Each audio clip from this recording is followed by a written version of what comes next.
This man is dead.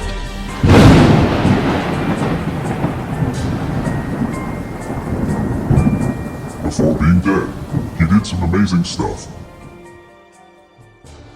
Christopher Columbus. Published by Wikipedia. Christopher Columbus was an Italian explorer and navigator who completed 4 Spanish-based voyages across the Atlantic Ocean sponsored by the Catholic monarchs of Spain, opening the way for the widespread European exploration and colonization of the Americas. His expeditions were the first known European contact with the Caribbean, Central America, and South America. The name Christopher Columbus is the anglicization of the Latin Christophorus Columbus. Scholars generally agree that Columbus was born in the Republic of Genoa and spoke a dialect of Ligurian as his first language. He went to sea at a young age and traveled widely, as far north as the British Isles and as far south as what is now Ghana.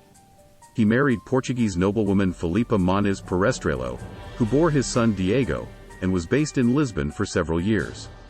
He later took a Castilian mistress, Beatriz Enriquez de Arana, who bore his son, Fernando.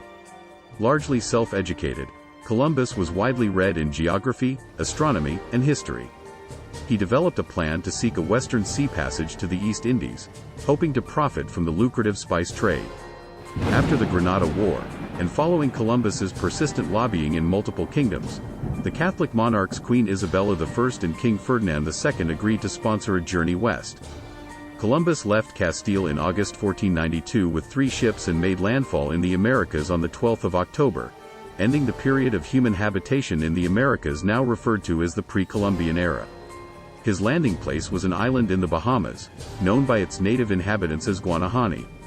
He subsequently visited the islands now known as Cuba and Hispaniola, establishing a colony in what is now Haiti.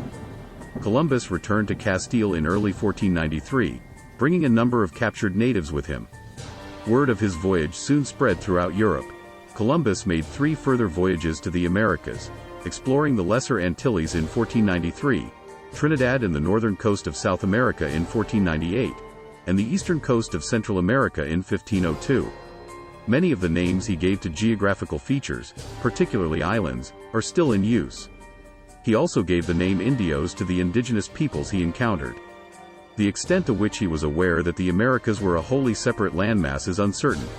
He never clearly renounced his belief that he had reached the Far East. As a colonial governor, Columbus was accused by his contemporaries of significant brutality and was soon removed from the post. Columbus's strained relationship with the Crown of Castile and its appointed colonial administrators in America led to his arrest and removal from Hispaniola in 1500. And later to protracted litigation over the perquisites that he and his heirs claimed were owed to them by the crown. Columbus's expeditions inaugurated a period of exploration, conquest, and colonization that lasted for centuries, helping create the modern Western world. The transfers between the Old World and New World that followed his first voyage are known as the Columbian Exchange. Columbus was widely celebrated in the centuries after his death, but public perception has fractured in the 21st century as scholars have given greater attention to the harms committed under his governance, particularly the beginning of the depopulation of Hispaniola's indigenous Tainos caused by mistreatment and Old World diseases, as well as by that people's enslavement.